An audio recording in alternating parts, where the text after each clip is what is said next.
Hi, this is Ben, and today I had a discussion with my friend Roland at the university, and I was arguing for a position he did not really like, and because I said to him, in the end, you have to make a decision between having the idea of God and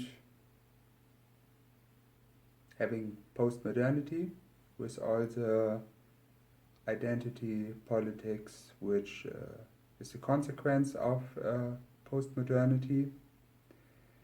So you have to make a decision between two things, and that's not what he, both the options, he did not really like.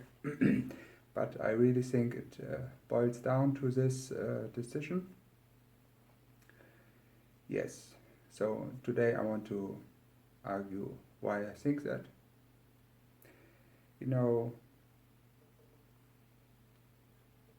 I think you land in postmodernity and in this historical moment of society breaking down into identity politics and some kind of, movement, slow crawl again, towards civil war, because we have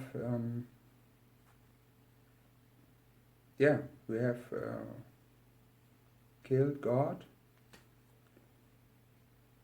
As a Christian, I think this is hubris, but people think they have killed God, and so they will, the society we have now will fall into chaos because we think we have abandoned God and we can live without him. But it's not that I just want to state, this kind of offensive positions. It's that I want to make an argument that this historical consequences are rooted in philosophy and history of philosophy, and yes, that's my point. I want to do both, provoke you and also present an argument. So, why is it such a problem to live without the idea of God? The problem is that, God gave a really helpful solution to a problem of epistemology, because, on the one hand, as a subject, you need the idea of objective truth. Without this idea, it does not really make sense to think, because thinking is always aimed towards objective truth, and you have to have the idea that you can get closer to this objective truth, and there's a position which is close to objective truth and some position which is very far from it, and that it's better that you are able to achieve the position that is closer to objective truth. And yes, if all products of thinking would be valued the same way, you can just stop the operation, because there's no benefit in it. Because, the idea is always, when you are close to objective truth, when you kind of incorporate it in your thinking and in your behavior, you will have, you will succeed in some way. So, on the one hand, as a subject, you need the idea of objective truth. Also, in moral philosophy, because without objective truth, there would only be, kind of cultural agreements but there would not be moral, because moral is the idea that something is not only, you know, an agreement inside of a society, but this is actually good or actually bad. Doesn't matter what the society thinks, because don't want to go too far into it, but without the idea of objective truth, what the Nazis did is just another societal agreement than what we do today. There's no better or worse, and it's all just an agreement. Okay, so there's the point why you need objective truth in your thinking. And now you get into the problem that without God you cannot have this idea of objective truth, because there are only humans in the world, and as a human you always have a subjective view on reality, and no human can incorporate the idea of, no human can reach objective truth. It's you can never get the subject out of the thinking, because when you, for example, in a situation there's a couple and they having some kind of fight about something, one person is always inside of himself, the other person is always inside of herself, my girlfriend, and it's you can already see that for a third person it's easier to judge what is happening, because he looks from outside, and he kind of sees it objectively, because he's not so much involved. He kind of stands over things, and with God, it's the idea that he is outside of the system. He's outside of space and time, and he's equated with the idea of objective truth. And as a human, you will never be able to, read the minds of all human beings and, see every consequence in the universe. This is just not up to us. So there you are. If you have not God, you can only say, well, this is my opinion, this is your opinion, and well, would be nice if there would be truth, but who should tell if this is true what you say? Because isn't my point also valid? And this is exactly what you have in today's universities, in the seminars and discussion. It's always who are you to say that your position is objectively true, because you are only a subject, and I think you have to agree with this. Yes. Because when there's no God, there's only subjects, and they only have their particular views, and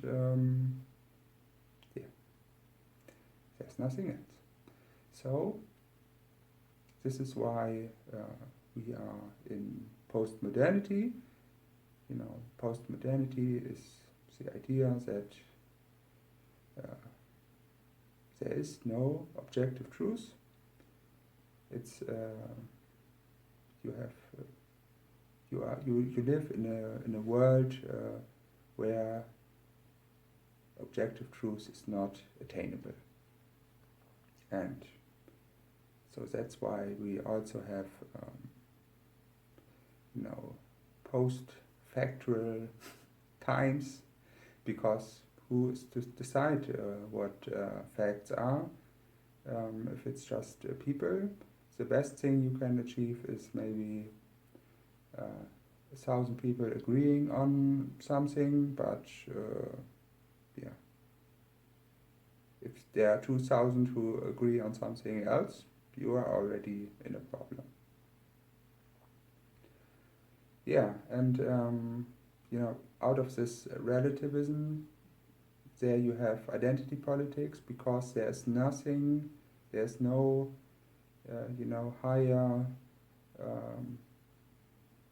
kind of reason where you find common ground,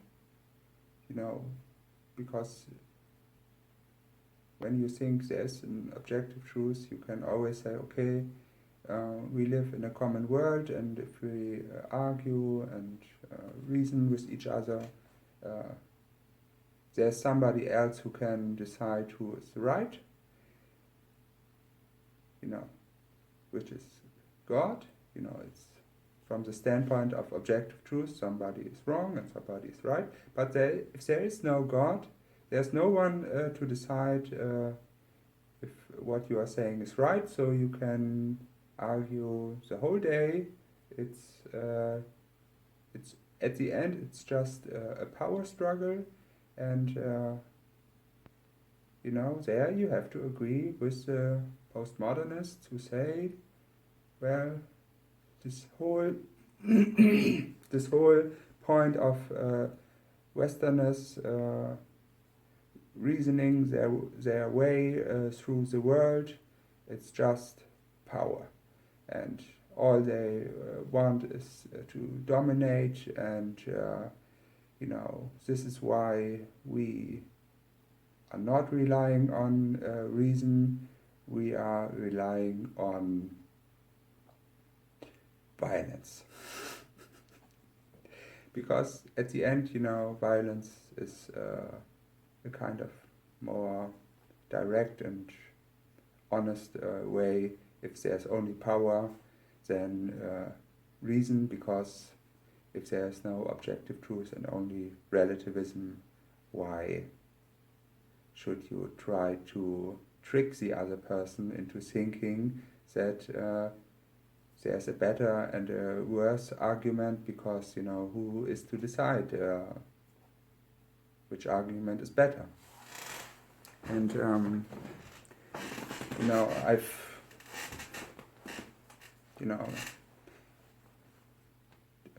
described it in a way that there's really a big gap between the positions, and because as between the contemporary position of relativism and the position of Christianity.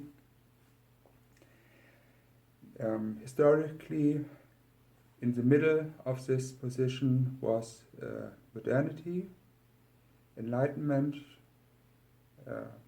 Kant as a really outstanding example, and Kant proposed some kind of middle ground. He said we cannot know if there's God or if there's no God.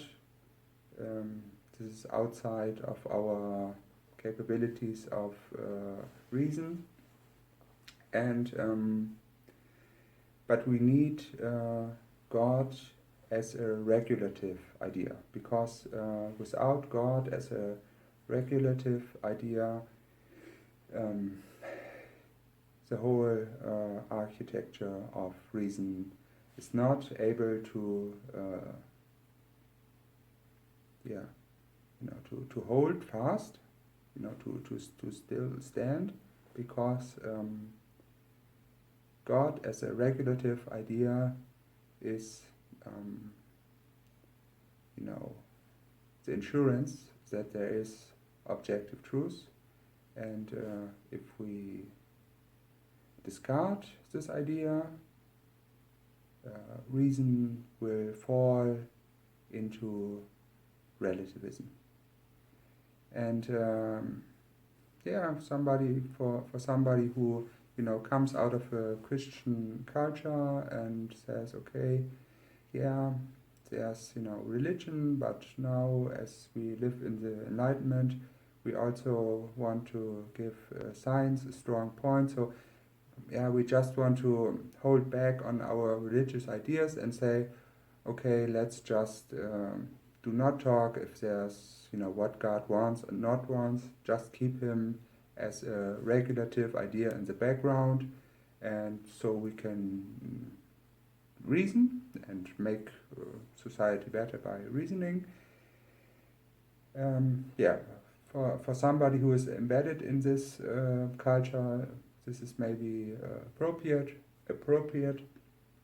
but in the contemporary world,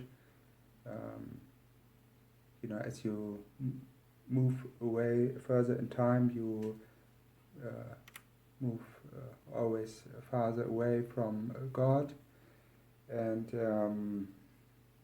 people say, well, what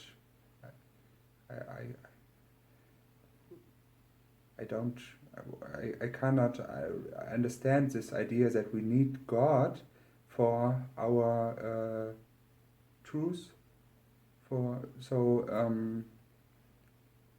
It's just us humans arguing, and who's to decide who has objective truth? All right, Roland, if you want to disagree with me, let me know. Thanks for watching. Bye bye.